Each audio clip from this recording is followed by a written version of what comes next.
Hello friend नमस्कार मु श्रद्धा आपण मानक स्वागत जनावि कुक विथ श्रद्धा को तो स्टार्ट करवा आज रेसिपी। आज मु बनैबी बड़ीचूरा। बड़ीचूरा को आम ओडिया मैंने खाया बहुत पसंद करती।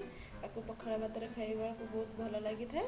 से मु कौन कौन सामग्री रखी सर्वप्रथम देखी ना। मुझे 10 ରୁ 15टी बड़ी रखी। स्वाद अनुसार लुण गोटे मीडियम साइज प्याज को काटिकी रखी। तेल 2 चम्मच रही। ये मु छोट छोट काटिकी कंचा लंका 7-8टा रखी। आउ 3-4 कुला ये रसुण रखी। गोटे शुखला लंका रखी। देखु एवं मोर पैन टी गरम हो गला। एथर मु 2 चम्मच तेल देदेवी।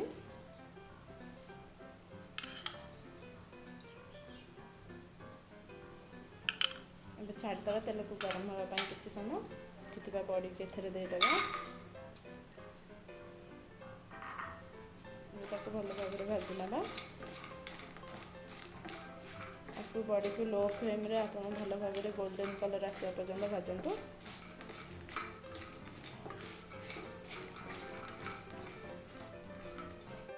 देखु एबे हमर बड़ी लाल लाल हो आसला गोल्डन कलर बढ़िया देखा। एबे आम गैस को फ्लेम को बंद करदे। आपको एक प्लेट को बाहर करना।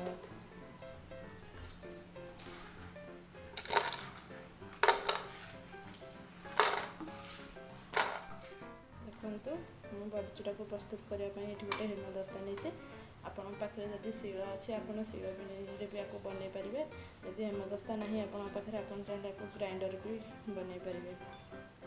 मुझे देखो ये भाजी जो बड़ी रखी थी आपको एथर देदेवी।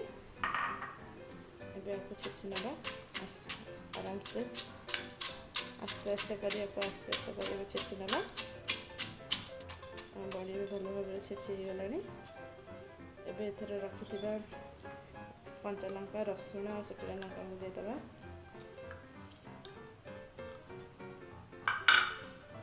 शुखला लंका दे फल करदेवा। एबे आपको छेची ना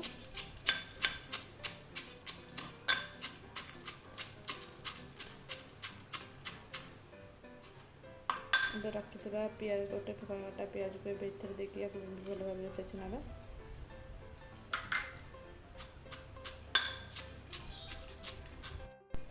देखो भल भाव छेची सब जिन सब छेची नहीं।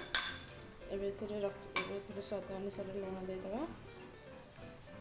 ये 1/2 चामच भी कम लुण देखते।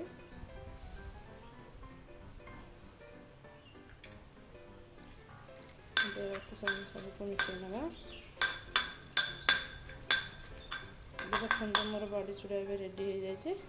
मुझे एक ग्लास को बाहर करके आपको देखो।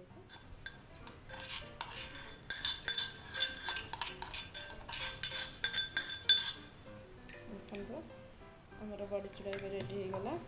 आपको एमती बनईकि पखाड़ भात सहित खातु बहुत टेस्टी लगी थाए। मोर बड़ी चूड़ा रेडी हो जाए। आपको जदि मोर ये रेसिपीटी भल लगी प्लीज मो चैनल को सब्सक्राइब करदे। पाखे थी बेल आइकन टी प्रेस करदे। नुआ नुआ वीडियो नोटिफिकेशन आप पाखक सब पहुँच रही। जय जगन्नाथ।